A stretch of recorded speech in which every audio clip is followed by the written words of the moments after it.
This is terrifying. God only knows what's back in here. It's like a path for bears or ocelots or something.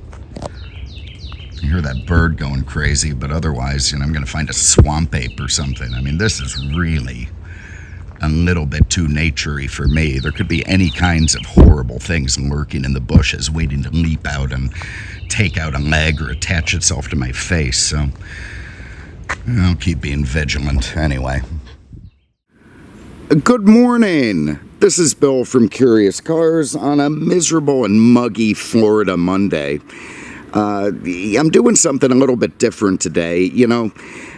Getting cars to do the videos on has always been one of the challenges of this, and often I've been buying them, which is all fantastic and it's great, but then I have to sort of wait around to sell them before I can get new ones. So what I did today was I contacted a gentleman that as I was perusing, Facebook and Craigslist looking for cars, I saw this thing advertised and I thought, man, I gotta go do a video on this thing. I have been looking for one of these for a while because it's such a fascinating topic. And here it is, a very nice guy, responded, didn't think I was some sort of weird scammer. And we set up this meeting today so I could do a video on this particular car. If you have an interest in it, it is for sale. He set up an email account just specifically for this. It's Audi 5000S for sale at gmail.com. I'll put that in the title and the description. And if you have any interest in this car, and frankly, from what I see, you should. It's a really nice, well-preserved piece. Give the guy a shout or an email, and maybe you all can put something together. But anyway, let's just leap into it. I did that Audi R8 the other day, that supercar, if you will. Audi's only supercar. And we kind of got into the history of Audi a little bit and, their rich racing legacy and all that. So we're not going to do that now. If you want to see that stuff, just go watch that video. Instead, we're just going to leap in very uncharacteristic fashion. We're just going to leap directly into this thing and start talking about it.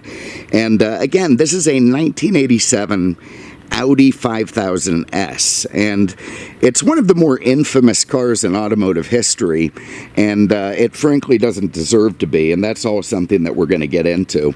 It began in America anyway in 1970. That's when Audi first started importing what they called the C1, the 100 sedan, into America. And it was a neat car. It was higher end. It was still a part of the Volkswagen group back then. And in Europe, it was considered an executive car, but here at the time, it was certainly very compact. Look at the ants on this thing. That's great. I think I've already stepped in them, so if I start screaming, you're going to know why.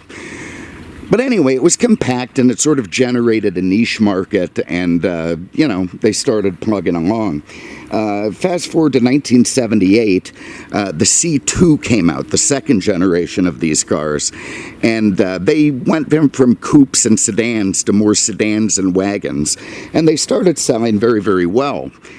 In fact, the first one that I ever took note of, as I mentioned in that Audi video, was the second gen C2 Audi 5000 from Magnum PI, which mostly Higgins drove around, but sometimes Magnum took when he was doing a stakeout or something. They later upgraded that to the C3 model, which is basically what we have here today. That was released in 1983, and this one is 1987. And let me tell you, man, this thing looked like an absolute spaceship when it came out in America. I mean, the styling looks fairly pedestrian now, but you have to remember the cars that were running around in America in 1983, none of them really looked like this. I mean, it was a techno car. Makers found that, buyers were looking for sort of sportier, well-engineered cars.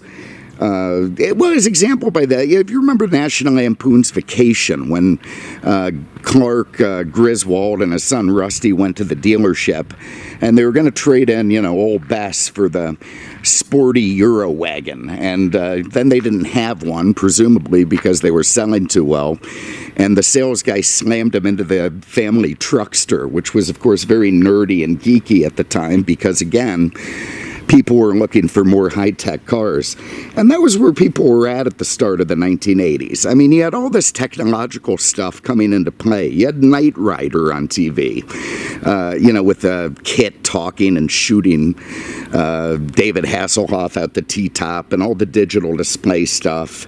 You had Corvette, an 84 Corvette was very spaceship-like, and the ads for it were like something out of science fiction. You had new wave music with electronic synthesizers, replacing sort of the singer-songwriter analog stuff of the 70s. And basically everything was about high-tech design, and it was the end of the many decades of automotive bling and square designs with chrome edges and, opera windows. I mean, a few holdouts were kept around, Cadillac Lincoln, that sort of thing, in order to appeal to the more traditional and aged luxury car buyers that were, of course, still around. But if you were even remotely youngish and hip and affluent, you wanted something sleek and high-tech. And Audi had exactly the right look and feel at the right time. Their motto was the art of engineering, and it just perfectly fit into the early 80s, and the cars started selling very, very well. Increasingly, though, they were plagued by complaints of unintended acceleration, dating back actually to the C2 models, but becoming more pronounced in these C3s. These reports sort of affected every automaker. It was far from just Audi, but Audi seemed to have more incidents than the others, and their engineers were desperate to work out the problem. The issue with that was they really couldn't find one, and that would prove to be the core of the story as time went on. But, they kept the problem a little bit. I won't say they kept it secret, but they kept it on the down low. They worked on it in the background. It wasn't really out too much in the public. And Audi started to sell very, very well, fitting beautifully into the whole 80s yuppie thing and, this sort of move from luxury American cars to luxury German cars. And by 1985, the 5000 had become America's fastest-selling Euro sedan, better than Mercedes or BMW, which is very impressive for the time. In 85, they had 74,000 units sold, which was just absolutely fantastic. They appeared in TV and the movies, pop culture. There was a C2 Audi and E.T. More famously was probably Ferris Bueller's Day Off, who's, Ferris's dad drove a 5000. If you remember that foot race with Ferris and the 5000 on the way home. So they were showing up, and they were part of pop culture, even to the point it became a rap term of some kind, where Audi 5000 meant you were leaving. Or, look, don't get me to translate rap culture. Obviously, it's not going to be something I'm good at. And then, in 1986, a 60 Minutes report came out by Ed Bradley, focusing on unintended acceleration and specifically zeroing in on the Audi. And in sort of typical sensationalist style, the report purported to hear all sides because, of course, Audi was saying, look, it's not happening. It's not happening the way these people are saying. But despite, having them on and showing them that, the report sort of clearly came down on the side of the victims of the car, if you will. And they made it sound like the car suddenly developed a life of its own. And that despite firmly pressing the brakes, the car raced forward, full acceleration, failure of brakes, and mowed down anything in its path. But multiple systems having simultaneous independent failures is not something that happens very often, and it seemed just obvious on the face of it that people were doing something else. But unfortunately for Audi, one of the things mowed down was a toddler by a nice young mother. 60 Minutes highlighted that, scared the crap out of everybody. It gave it this horribly sort of impactful sense of tragedy that scared even the most diehard potential customers away. And they changed their name in '89 from the 5000 into the 100 and 200 to sort of match the Euro models and distance themselves from the report, but it just didn't help much. And by 91, from a high of 74,085, only 12,000 of these things were sold. And it almost killed Audi, and it took another 10 years for them to even begin to recover. The numbers never got to where they were, but they're doing fine, and now they're doing very fine, as people have all but forgotten it.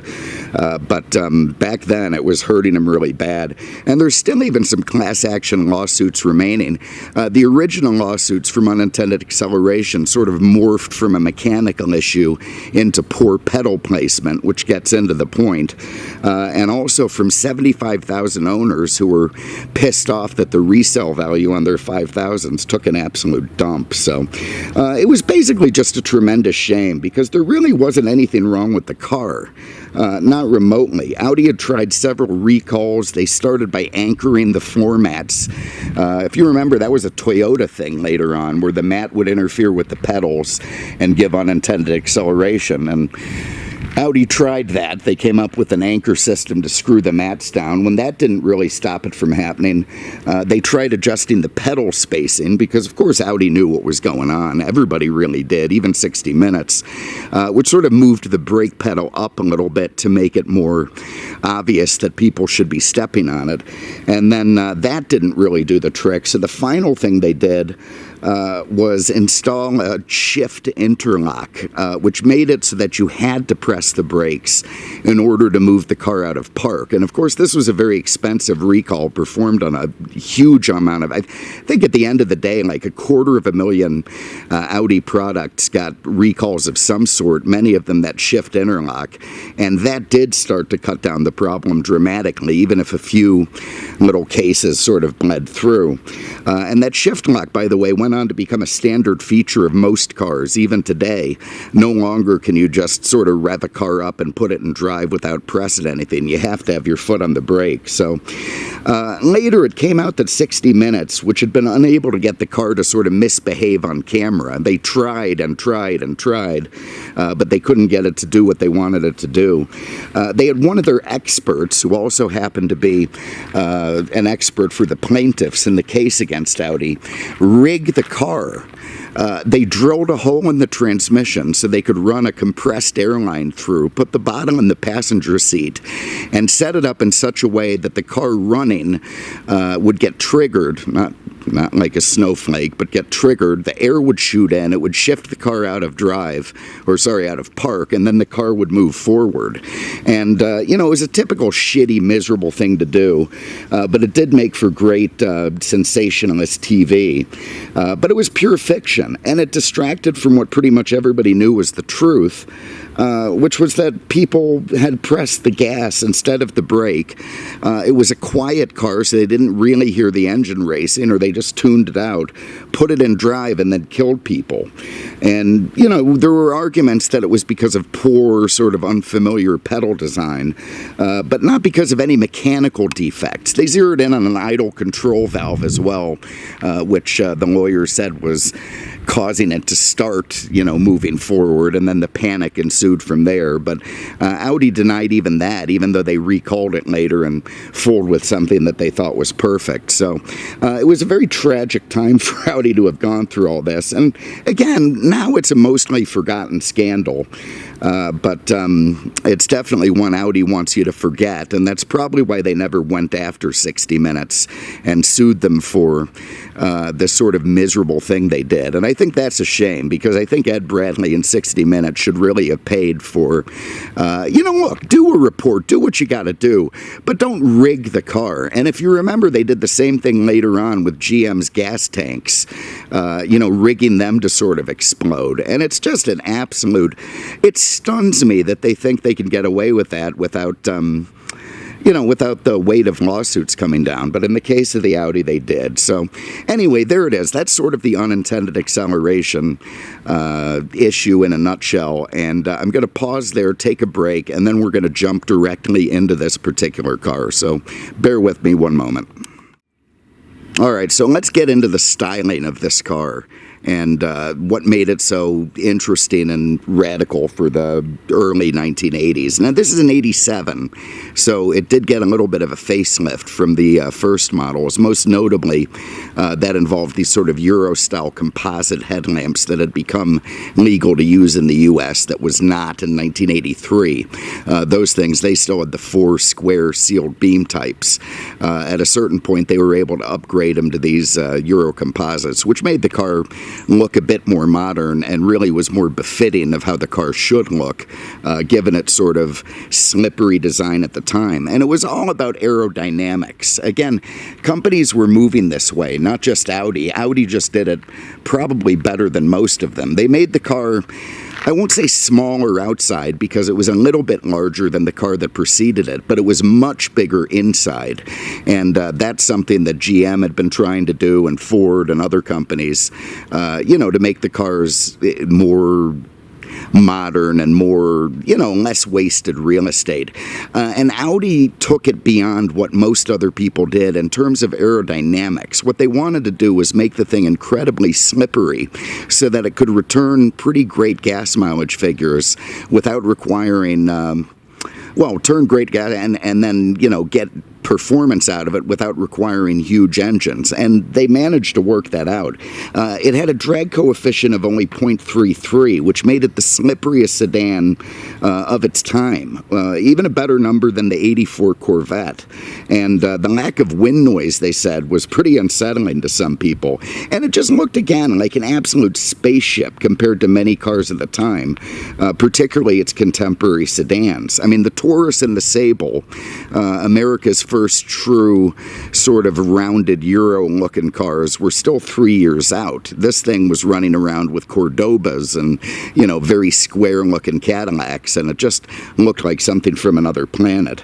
It sort of was an understated techno car, very high-tech in a traditional German fashion, where it was,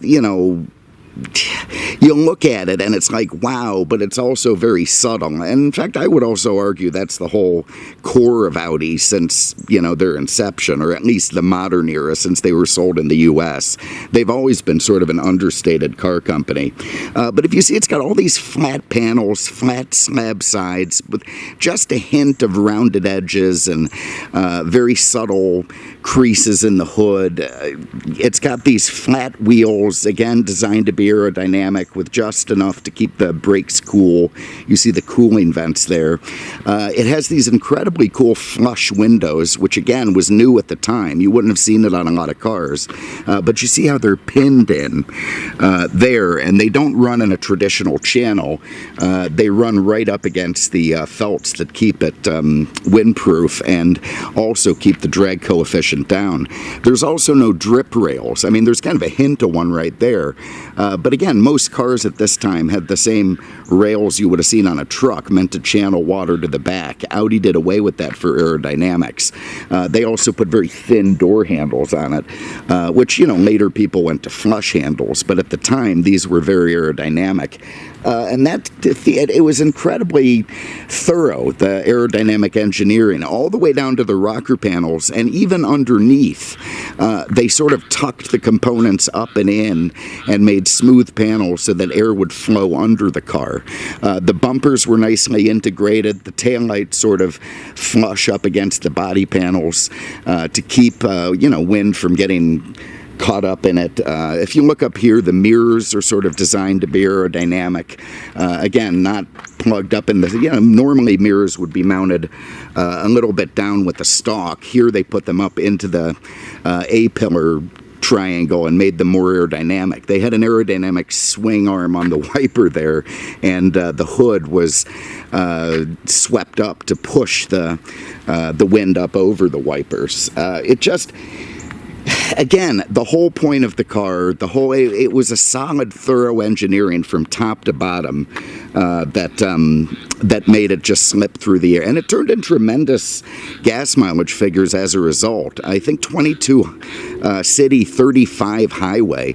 And I watched a report from I don't remember, Motor Week, and they turned in 29 on average, which again is just absolutely terrific.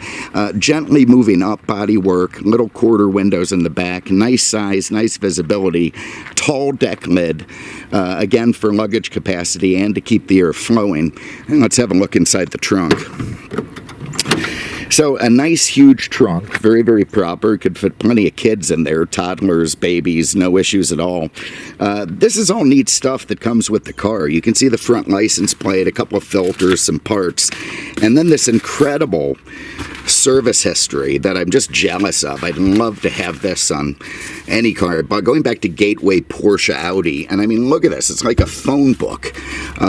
This guy who owned this thing really kept the car incredibly well, and was a typical Audi buyer. He was probably some kind of engineer or airline pilot or something, and that was not par for the course of the people who owned these things. That's the way they kept them, and it's neat to see this one preserved in that manner.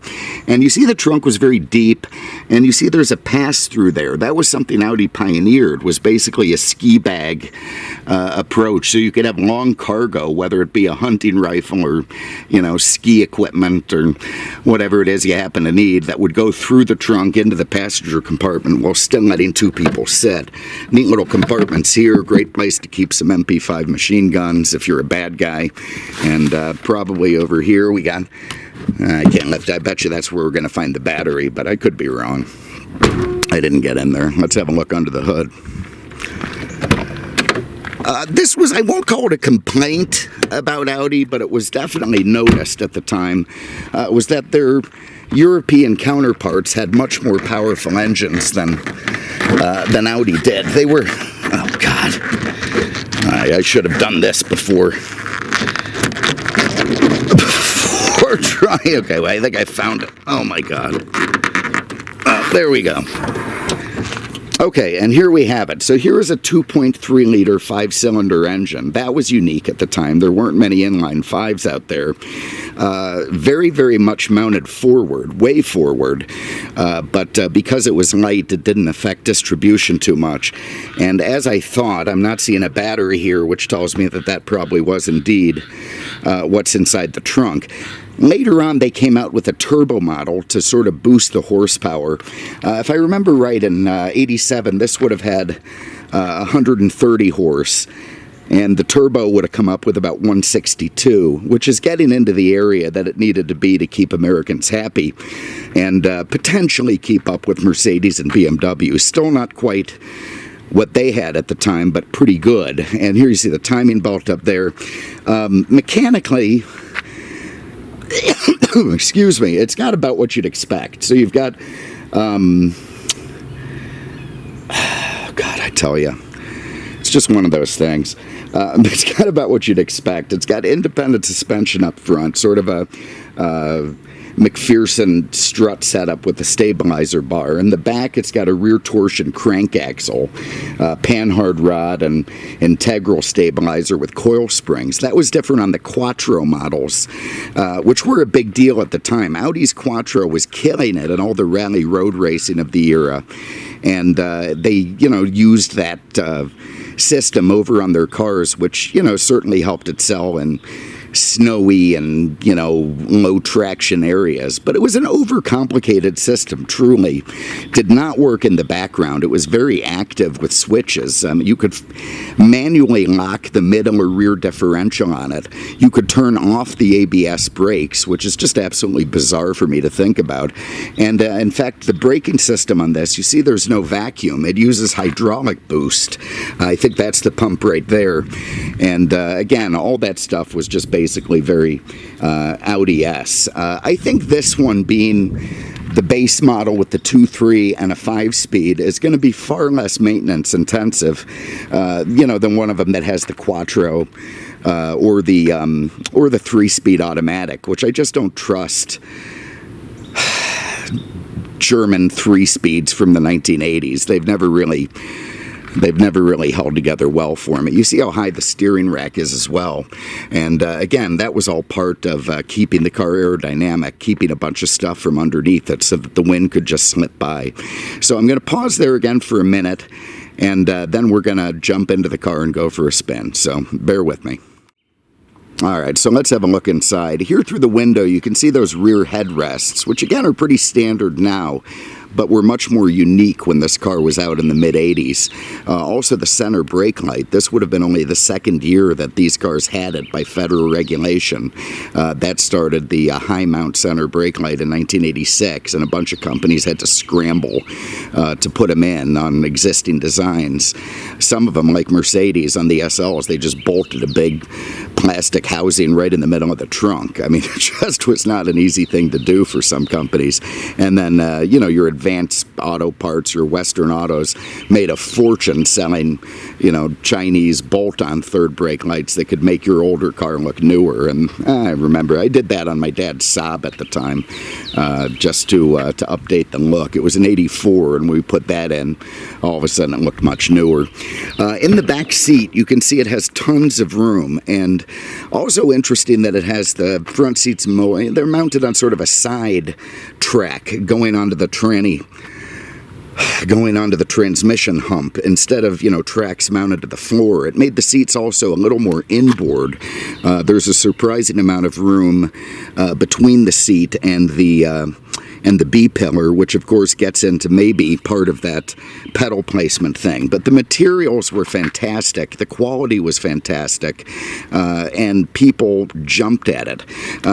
This one even being sort of the stripper version, if you will, it just looks absolutely terrific. And even for 60,000 miles, you can see how well it's held up. This material looks great. The door handles, the lock plunger, it's got, ashtrays in the back with lighters, because of course even Germans smoked back then, maybe especially Germans. Little containment nets here, a little too small for an infant, but you could fit something in there. This was neat. Here's a duo sound Audi design headphone outlet for, and it even has headphone holders for your kids in the back if they want to listen to something. Here's that pass through to the trunk, which again was an Audi Pioneer type thing, and a nice center armrest to hold on to. And again, the condition of this car is really terrific. I love the oh shit handles up there. Everybody has one in this car. So if you do have unintended acceleration, at least you got something to hang on to. Nice solid thud when you close the door. The same up here. And again, yeah, it's stripper version, which frankly I find to be appealing now. I remember a few years ago, I had found a very low-mile original Acura Legend that had a 5-speed and very few options. And I just absolutely loved it. And the thing would never break. I mean, it's just incapable of it. I can't say the same for an Audi, but it certainly has that look like it's all held together very well. And the way those seats are mounted are just absolutely unique. You see how high the base sits up off the bottom. Don't know the reason for that. I'm sure there's a good one. But it just, again, didn't look like anything else at the time. You got great little map pockets here in the doors. You got... you won't get this on a Quattro. This is only on the front drive cars. Did you get these two pockets at the bottom of the dash? The Quattro system did away with that. And here you can see the way the pedals are mounted. These would have been slightly adjusted by Audi to be further apart by 87. Maybe not. Actually, by 88 or 89, they were more into that. But you do see that those floor mats have been anchored down, which, again, was part of what Audi tried to do to address the problem. So the humidity here is absolutely killing me, and I'm going to try and dry off for a second before I hop in and go for a spin. So hold on one moment.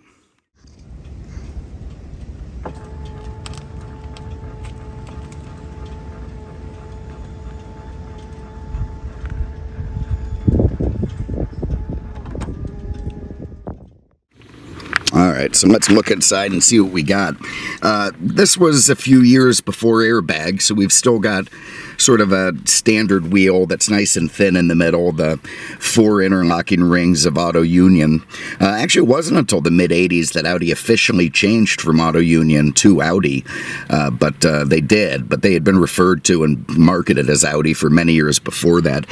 You get these sort of interesting features, like twin vents. I mean, honestly, this looks like something more you'd see on the family truckster, but here it is. And to an American, that had to look pretty neat at the time, and Euro and different. And I like the grained material up there on the dash. You've got 4 vents, which are kind of interesting. Also in the Quattro, you had sort of a I believe it was a trip computer there on this sort of stripper model. It gives you a nice phone pocket, even before, you know, anybody knew there were going to be phones like that. So that worked out pretty well. Down here, you've got 2 more vents in the center. You've got a climate control unit that Audi was very proud of, but they borrowed from GM. If you look close at it, it's identical to the one in an 85 Cadillac. You've got another ashtray here. You've got a lighter. Here's your 5-speed handshaker. Terrific transmission to have in this thing. The e-brake. And of course, this car with the 5-speed never would have suffered from unintended acceleration, which again was a clue to those people that it really wasn't being caused by, you know, a gremlin in the car. It should have also told them that it wasn't a phenomenon happening in Europe. That was something that should have been a clue that this was, you know, an American issue with the pedals, particularly from people who are sort of inexperienced at driving Audis. There you see a nice set of books down there. You've got a glove box here. Interestingly, I have some cash in there, you know, to put that back up, and maybe you get that if you buy the car or you forget it. You got some sun visors. You got a little light system there, and everything looking pretty good. Stalks are interesting. Again, even as a base model, you got cruise control. You got your light controls there. You got your hazard stalk. You won't see that on many cars. Usually it's a push button. On this one, it's a stalk, and your wipers. So, all right. Move the seat up a little bit and go for a spin. You got that horrible sort of VW binging, which sounds a little bit sickly to me. And you saw where it said OK in the center of the dash. That was Audi's, you know, they only gave you fuel, temp, tech, and speedo. And then you had like 7 or 8 different potentials that could pop up there in that center window to let you know if there were any problems. Get a little bit of AC going because it's kind of miserably hot outside. Let's go for a drive. The smoothness of this car, and again, it only has 58,000 miles, but it's remarkably impressive. I mean, this thing drives like it must have in 1987. The lack of any vibration from the steering wheel is just phenomenal. The responsiveness is phenomenal. And the lack of wind noise is, even at this speed, you wouldn't expect much, but it is eerie. I can understand what they were talking about now. I haven't driven one of these in years, but there's virtually no wind noise at all. No idea where I'm going here. You got that upshift light in the center of the cluster. That's very German. You see that on Porsches of the year and Volkswagens. If this was a diesel Rabbit, it'd be vibrating the dash out. And I know you could get these in diesel, so I don't know if they were as smooth as this. The 5 is definitely not Mercedes-Benz smooth, but it's not bad. And the power output for only 130 horse is not bad either. It feels very, very peppy and responsive. Of course, I think the 5-speed helps with that an awful lot. Got a hidden intersection, it says. This is all nice. This is a cool area all on the water. Missed going fishing this weekend. I was supposed to, but couldn't. Anyway, there it is. And I mean, you know, driving this car right now, I sort of get why they sold so well. You know, the poise of the suspension, you definitely feel the bumps in the road, but you feel them in a very confident, this is a driver's car sort of way. They are not shaking me. They're just letting me know. It's giving me tremendous road feel. And I can see why this was such a great alternative to the Benzes at the time, and also why, you know, you could be a little bit unique driving one. So anyway, there it is. What a terrific car. Very nice guy who let me do a video on it.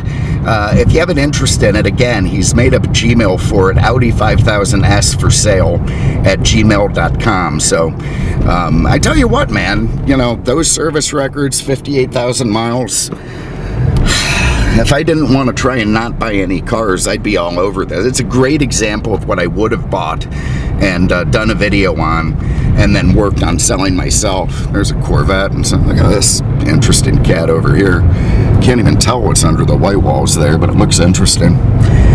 So anyway, there it is. Really appreciate you having a look from our Nova. God, this is like car neighborhood. I got to get back here. Really appreciate you having a look. If you have an interest, give them an email, and we're going to keep rolling. I'm going to come up with something else quick, and we will see you at the next one. Take care. Oh God, this is an Audi and a child. This is a very bad mix. Way over here. All right, thanks again. See you next time.